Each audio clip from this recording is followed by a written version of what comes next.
So I'm sat in a Bronze Age pit, and this pit is part of a pit alignment. So you can see the pits going along behind me there. It's like a boundary, really. And the Bronze Age was the rise of an individual. So one person became more important than everybody else, chieftains, kings. And so they started to claim territory and claim land. Now, they were doing that in the Neolithic, but in the Bronze Age, they're really doing it, and they're monumentalizing the land. And this pit alignment, we think, is just a boundary representing someone's extent of their land, of their ownership. Each individual pit is about 1 metre across, and each pit is around 800 mil apart. They're really circular, and they've all been dug at about the same depth. Very easy to think that it was the same person or people that was digging all these pits. One hell of a job. So this is an Anglo-Saxon feature. We call them grubs or Grubenhausen.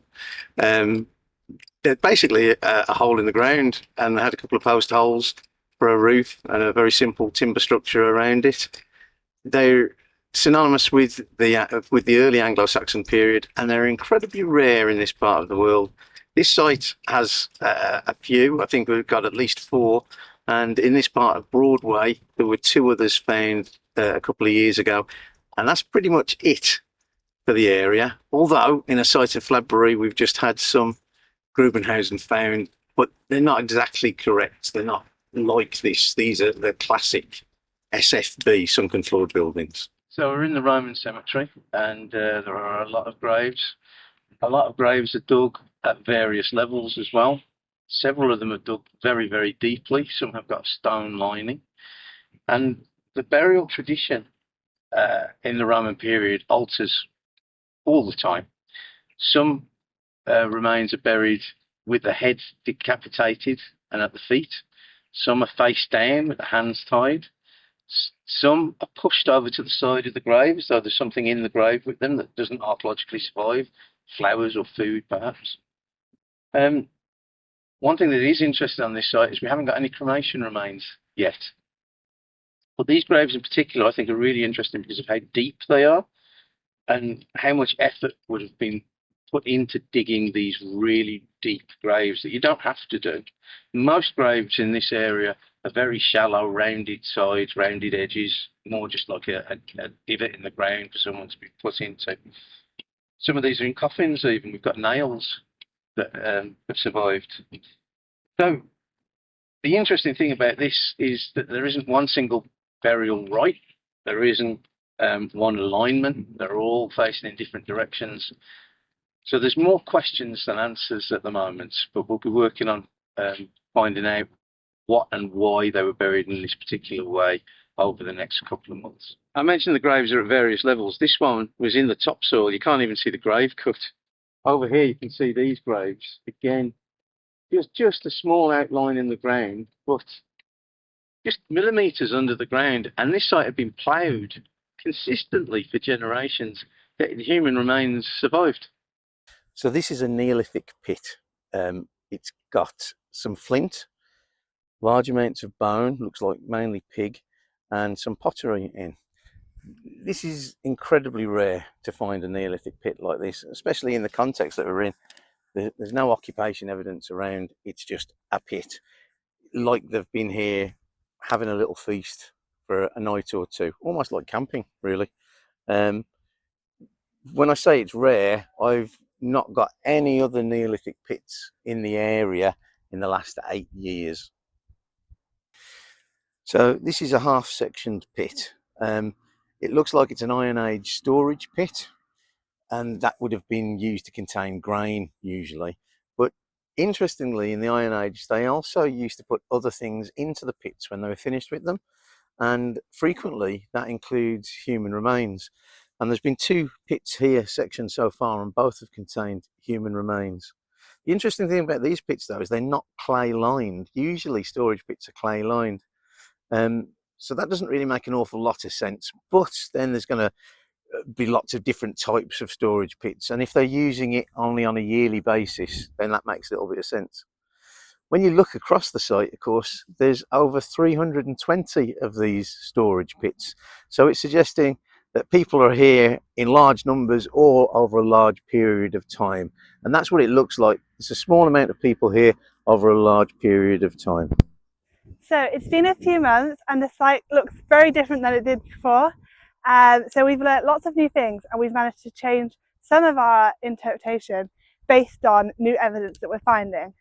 So now we're going to look at a few of the exciting things that we found on the site. So now we're on the edge of what used to be under here, our cemetery and D-shaped enclosure. And when we opened up this new area, we found something really, really exciting. We discovered that there were two lines of pits that ran around the edge on either side of the D-shaped enclosure. Now, we're not entirely sure what this might have been used for.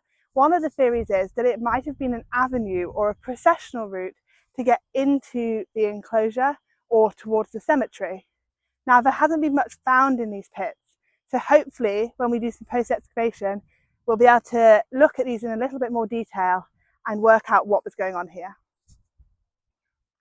So this is one of the Roman corn dryers we have on site, and it looks like corn was really, really important on this site during the Roman period. We have a number of these, and many of them are in really good condition. This one is in particularly good condition. Now, this is called a T-shaped corn dryer, and if you notice, it's sort of got two bits coming out here and then down like a T.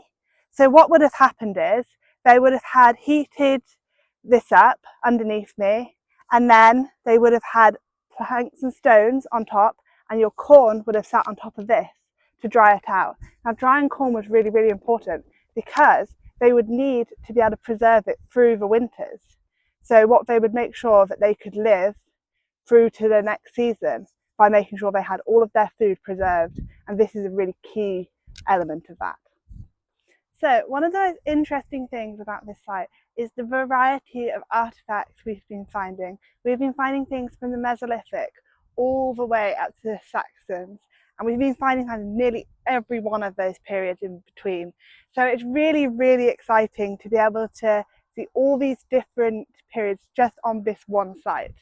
One of the loveliest types of pottery we've been finding on site is this Neolithic grooved ware. Now, this pottery is really, really lovely.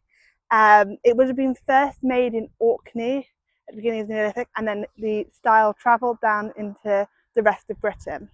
Now, this pottery would have been made by sort of coiling up clay in sort of a sausage shape, and then you'd wrap it round and press it together. And our black break here is actually where the coils were, and it's broken off at the point of the coil, which is really interesting. Now, grooved ware is really exciting for this site because when the original excavations happened here in the 1930s, they found some of this pottery, and the pottery was only classed as a type in 1936. So we had some of the earliest discovered pieces of this style right on this site. So this piece has been lovingly glued back together by one of our finds archaeologists, and this is an early Bronze Age beaker. Now, this is very, very beautiful, and you can see it's really intricately decorated. Now, beakers are really, really important because the people that brought the beaker design and making over to this country were the people that actually brought the ability to work metal into Britain in the Bronze Age. So it's a really important cultural shift from the Stone Age before to the Bronze Age. Now, this is really also exciting for this site because we've not just had one beaker, we've actually had three in various different conditions. This is probably our most complete one, but we haven't had that many beakers in Worcestershire before this point, so to have three on one site is really, really special. Here I have a Roman brooch. Now, this Roman brooch is particularly lovely due to the fact it is completely whole, and we even have the pin that sat in the back of the box behind it here. Now, this brooch is also beautifully decorated. Brooches would have been worn by lots of different members of society in the Roman period and would have been used to pin up clothing or cloaks. So, this fairly complete jar is known as Malvernian ware. So it's a fairly local pottery to this site, as we're not that far from Malvern. Now, this piece was possibly from the later Iron Age, but it also could be from the early Roman period, as this type of pottery continued between the two periods. Now, this one is particularly nicely put together, so you can sort of see the nice shape of it. And these pots were primarily used for cooking. And what was quite interesting about this one is that we can tell that it was in fact made by hand rather than being made on a wheel by a potter. So this is a lovely flint scraper, and this is probably from around 4000 to 2500 BC. And this is particularly interesting because we discovered on site that if you held it in your right hand, it was not as comfortable than if you were holding it in your left hand. And as someone who's left-handed, I thought it was really interesting that possibly someone who was using this was actually left-handed. Now, this would have been used for things like scraping off animal hides. So you would hold it in your hand and sort of scrape with it. So what I have here is a lovely little cup that's been carefully reconstructed that has very few pieces missing actually. And this type of pottery is called Samian ware, and it was very, very popular in the Roman period. It would not have been made in this country and would have been imported in.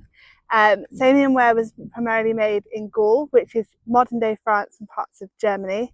And Samian ware is really interesting because a lot of it has a stamp, which this one does have, and people can actually trace the stamps back to a specific person. So it's really lovely to be able to hold something that you could possibly trace back to a specific potter in the past. There's still more work to be done on this site. However, once it finishes, the work doesn't stop. We then go into the post-excavation and analysis phase, and at that point we'll hopefully be able to uncover even more exciting stories about the site and the people that lived and worked here in the past.